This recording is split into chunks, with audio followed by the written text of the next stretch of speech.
지금부터 전원합의체 판결을 선고하겠습니다.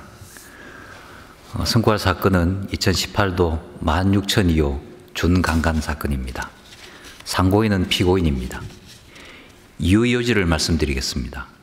이 사건의 쟁점은 사람의 심신상실 또는 한거불능의 상태를 이용하여 가늠하는 준강간죄의 불능밀수를 인정할 수 있는지 여부에 대한 것입니다.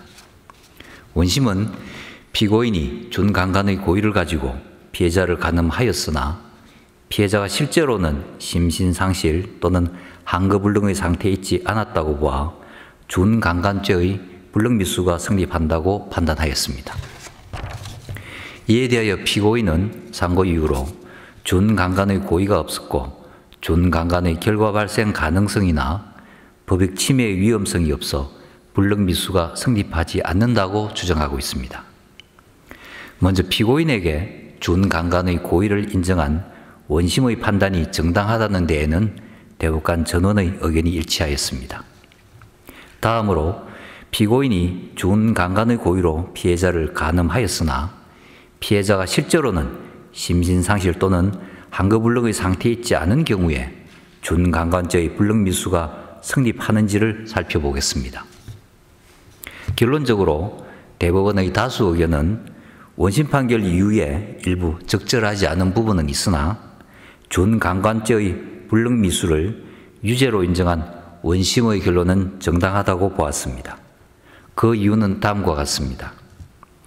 형법 제27조에서 규정하고 있는 불능밀수는 실행의 수단이나 대상의 착오로 처음부터 구성요건이 충족될 가능성이 없으나 그 행위의 위험성이 있어 처벌되는 경우를 말합니다.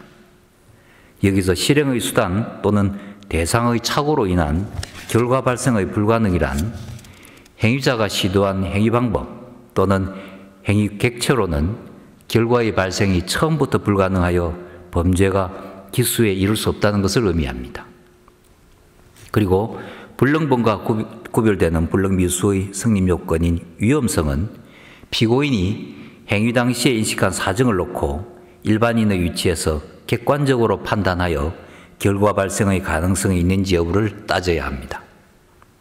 형법 제299조에서 정한 준강간죄에서 행위의 대상은 심신상실 또는 한거불능의 상태에 있는 사람이고 구성요건에 해당하는 행위는 심신상실 또는 한거불능의 상태를 이용하여 가늠하는 것입니다. 따라서 피고인이 준강간의 고의로 피해자를 가늠하였으나 피해자가 실제로는 심신상실 또는 한거불능의 상태에 있지 않은 경우에는 실행의 수단 또는 대상의 착오로 인하여 준강간죄의 구성요건이 충족될 가능성이 처음부터 없는 경우입니다. 그리고 피고인이 행위 당시에 인식한 사정을 놓고 일반인의 위치에서 객관적으로 판단할 때 준강간의 결과가 발생할 위험성이 있다고 보아야 합니다. 이러한 다수 의견에 대하여는 대법관 권순일, 대법관 안철상, 대법관 김상환의 반대 의견과 다수 의견에 대한 대법관 박상욱, 대법관 박정화, 대법관 김성수의 보충 의견, 다수 의견에 대한 대법관 민유숙, 대법관 노정희의 보충 의견이 각각 있습니다. 그중 반대 의견의 요지는 다음과 같습니다. 준강간죄의 구성요건 결과인 간음이 발생함으로써 그 죄의 보호법익인 성적 자기결정권이 침해된 이상 미수범의 영역에서 논의할 문제가 아닙니다. 이 사건은 행위의 성질상 어떠한 경우에도 구성요건이 충족될 가능성이 없는 경우가 아닙니다. 오히려 구성요건 중 피해자의 심신상실 또는 한거불능의 상태를 이용하였다는 특별한 행위 양태를 인정할 만한 증거가 충분한지 여부가 문제되는 사안입니다.